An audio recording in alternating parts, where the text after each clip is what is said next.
नमस्कार, Mahagauri home maker में आप सभी का बहुत बहुत स्वागत है। आज मैं बनाऊंगी जो दादी नानी के ज़माने में बनाई जाती थी, वो है दही और गाजर को मिलाकर हम लोग बनाएंगे रायता। ये रायता सर्दियों में खाने में बहुत अच्छा लगता है। सर्दी में लौकी का रायता और भी रायता अच्छे नहीं लगते इतने जितना बथुआ और गाजर का रायता अच्छा लगता है। मैंने ली थी 300 ग्राम गाजर, उसको बहुत अच्छे से धो कर के छील कर और बड़े बड़े टुकड़ों में काट लिया है, क्योंकि गाजर पीसनी है इसलिए हमें छोटे टुकड़े नहीं करने हैं। और इसमें मैं डाल दूंगी थोड़ा सा पानी, क्योंकि पानी बहुत ज़्यादा नहीं डालना है। और अगर हम पानी बहुत ज़्यादा डाल लेंगे तो गाजर में पानीपन हो जाता है बहुत ज़्यादा, इसलिए। और हमें जो पानी अगर हम फेंकेंगे तो इसकी जो पौष्टिकता होती है वो भी चली जाती, इसलिए मुझे पानी फेंकना नहीं है। और 2 सीटी लगने तक उबाल लिया था। अब गाजर बिल्कुल उबल कर तैयार हो गई है। अब मैंने लिया है करीब करीब 200 ग्राम मीठा दही। और खट्टे दही में हमें रायता नहीं बनाना है, क्योंकि किसी भी प्रकार का रायता अगर आप ज़्यादा खट्टे दही में बनाते तो अच्छा नहीं बनता, इसलिए मेरा दही मीठा वाला जो बढ़िया दही आता है वही लिया है मैंने।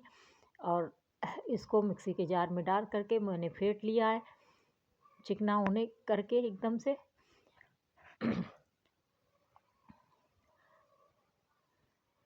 अब मुझे लेनी है गाजर।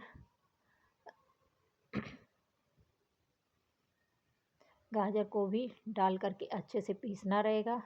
बहुत ज़्यादा एकदम से महीन करते नहीं जाना है बराबर, बस वो तो बहुत मुलायम होती है, ज़रा से में ही पिस जाएगी।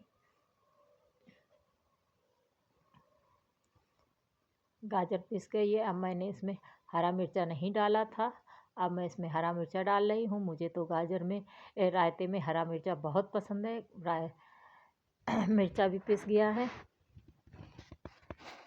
पहले जो रायता सिल में पीस करके बनाया जाता था किसी चीज़ को, उसका टेस्ट बहुत अच्छा लगता था, चाहे वो लौकी का रायता हो या गाजर का रायता हो। जब उसको सिल में पीसा जाता था तो जो उसका थोड़ा सा मोटे मोटे कण रहते थे, दरदरापन रहता था, वो बहुत अच्छा लगता था खाने में। अभी मिक्सी में हम लोग पीसते हैं तो बहुत ज़्यादा पिस जाता है, इसलिए उतना अच्छा टेस्ट नहीं आता है जितना सिल के उसमें आता था। लेकिन अब सभी लोग मिक्सी में ही बनाते हैं। अब हमने रायता मिला करके रख दिया है मट्ठे में, मतलब मट्ठे में गाजर मिला करके रख दी थी। अब मैंने रखा है चमचा छौंके के लिए, और चमचे में हमें डालना है थोड़ा सा तेल। तेल गरम होने देना है। तेल गरम हो जाए तो उसमें हमें डालना रहेगा जीरा। जीरा जब तक काला ना हो जाए, मतलब बहुत ज़्यादा काला नहीं, हल्का सा काला होने लगे, तभी हमें उसमें डालनी है चुटकी भर हींग। रायते में हींग का टेस्ट बहुत अच्छा लगता है।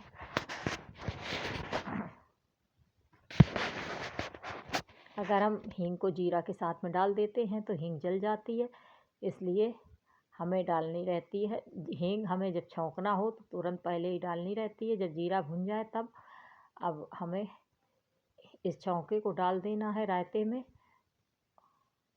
और जब कभी भी छौंका लगाएं तो ढक्कन ढक कर ही लगाएं, क्योंकि जो छौंके में हींग और जीरा की खुशबू होती है वो उड़ ना जाए, इसलिए उस खुशबू को अंदर ही हमें उसके रखना रहता है, इसलिए हमें ढक्कन ढक कर ही छौंका लगाना चाहिए। और इन सबको छौंके को लगा करके हमने अच्छे से मिला लिया। अब इसमें डाल दिया है स्वादानुसार नमक।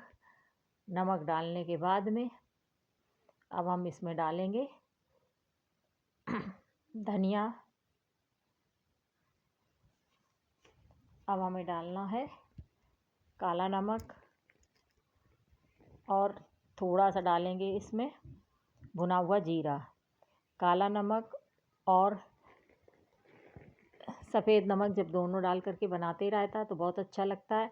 और अच्छे फ्लेवर के लिए हमें डालना रहेगा इसमें भुना हुआ जीरा। डाल दिया है। अब रायता बन करके तैयार है। इस रायते को आप पराठे रोटी किसी के साथ खा सकते हैं, लेकिन अगर आप इसको मोटे अनाज की रोटी बना करके खाएंगे तो बहुत ही अच्छी लगेगी। अगर आप लोगों को मेरी बनाई हुई डिश पसंद आई हो तो प्लीज़ लाइक कमेंट और सब्सक्राइब करें, और एक बार इसको ज़रूर बनाएं। जब आप बनाएंगे तभी आप लोगों को इसका टेस्ट पता चलेगा। और सब्सक्राइब भी करिएगा मेरे चैनल को। धन्यवाद।